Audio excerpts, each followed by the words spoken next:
عشق میں آرام سے سونا ملا، جان کی اکسیر ہے الفت رسول اللہ کی۔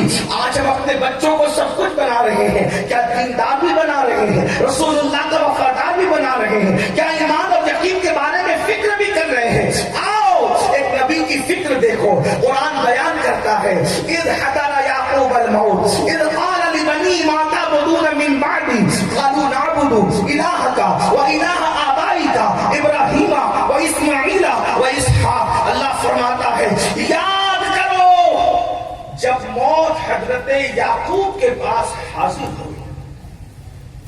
اللہ پاک قرآن میں فرما رہا ہے یاد کرو جب موت میں حاضری دی، حضر یعقوب الموت، موت نے حاضری دی بارگاہ یعقوب میں۔ لوگ کہتے ہیں کہ نبیوں کی کیا حیثیت ہے، معاذ اللہ۔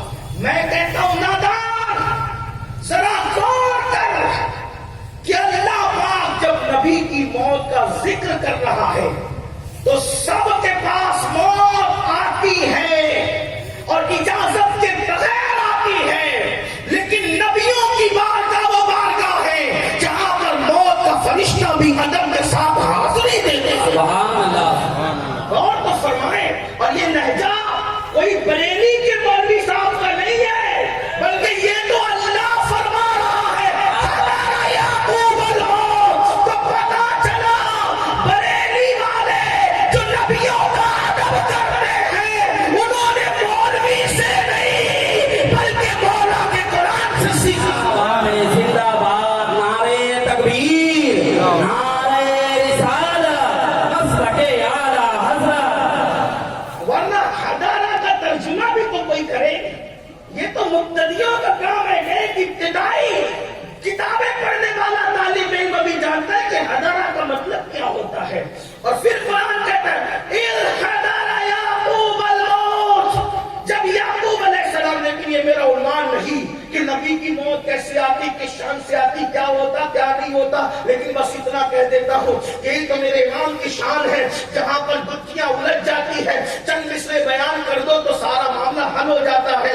نبی کی موت کیا، نبی کی موت کا فلسفہ کیا، تو میرے امام کہتے ہیں انبیاء کو بھی اجل آنی ہے مگر ایسے ہی کہ فقط آنی ہے، پھر وہی موت کے بعد ان کی حیات مثل ثابت وہی جسمانی ہے، اس کی ازواج کو جائز ہے نکاح، اس کا ترکہ بٹے جو فانی ہے۔ ہمارے نبی کی شان اور انبیاء کی شان تو یہ ہے اللہ اکبر، اور امام الانبیاء کی شان یہ ہے تو زندہ ہے واللہ، تو زندہ ہے واللہ، میرے جشن عالم سے چھپ جانے والے۔ لیکن مقصد کی طرف آتے قرآن کہتا ہے جب موت نے حاضری دی حضرت یعقوب علیہ السلام کی بارگاہ میں، حضرت یعقوب دنیا سے جانے لگے۔ فکر یہ نہیں تھی میرے بچے میرے بعد کیا کھائیں گے، کیا پکائیں گے، کیسے رہیں گے، کیا کاروبار کریں گے، کون سا مکان، کون سی دکان، کون سا کاروبار، کون سا کھیت، کون سی زمین، کون سی جائیداد، کچھ نہیں فکر تھی۔ نبی کو فکر ہے تو ایک فکر، ہزاروں تربیت کے بعد بھی نبی کی فکر کیا ہے، کہتے ہیں اذ قال لبنیہ ما تعبدون من بعدی، کہ میرے بعد ما تعبدون من بعدی، میرے بعد تم کس کی عبادت کرو گے؟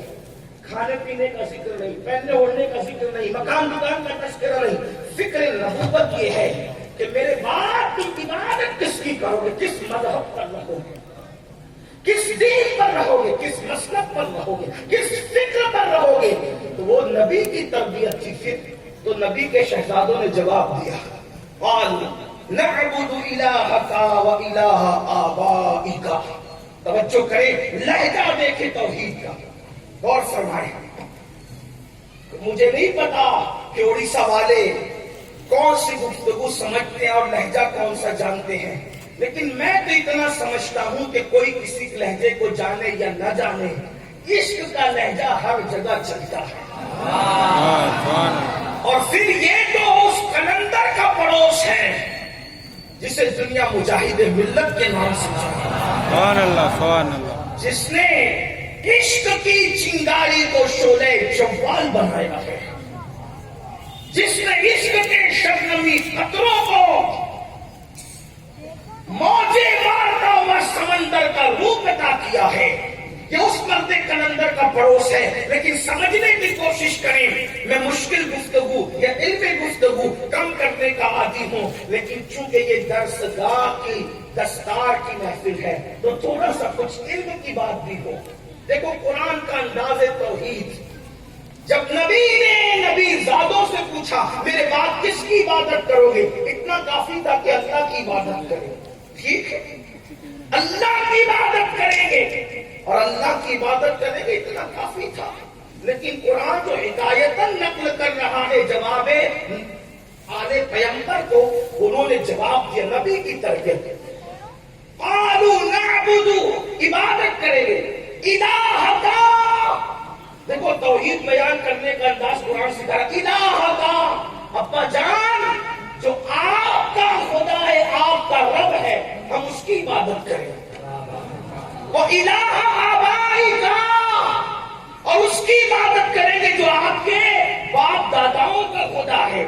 کون کہتا ہے اللہ کو مانو اور کسی کو مت مانو؟ ملا جی اللہ توحید بیان کر رہا ہے کہ میرا تعارف کراؤ تو میرے پیاروں کے ذریعے سے زندہ باد، الہ آپ پر، آپ کے آبا و اجداد پر، ابراہیم و اسماعیل و اسحاق۔ لوگ ہم سے کہتے ہیں یہ سنیوں کو کیا ہو گیا کہ یہ صرف رسول اللہ رسول اللہ رسول اللہ رسول اللہ رسول اللہ، اللہ کا ذکر کرتے ہی نہیں، میں نے کہا پاگل ہو گئے، ہم سے بڑھ کر توحید کون بیان کر سکتا ہے؟ ہم سے بڑھ کر کوئی توحید نہیں بیان کر سکتا۔ لیکن اہل علم کی توجہ چاہتا ہوں، دعا فرمائے۔ ایک بات آپ کو بتاؤں، پورے قرآن میں ایک سورت ہے، توجہ ہے آپ کی، توجہ ہے، پورے قرآن میں ایک سورت ہے، حالانکہ پورے قرآن کا حال یہ ہے کہ قرآن ایک مضمون بیان نہیں کرتا، یہ قرآن کا معجزہ ہے، یہ بات ہے، قرآن ایک مضمون کسی ایک صورت میں بیان نہیں کرتا۔ حالانکہ آپ دیکھیں دنیا کی کوئی کتاب اگر وہ تاریخ کی ہے تو اس میں سائنس نہیں ہوگا،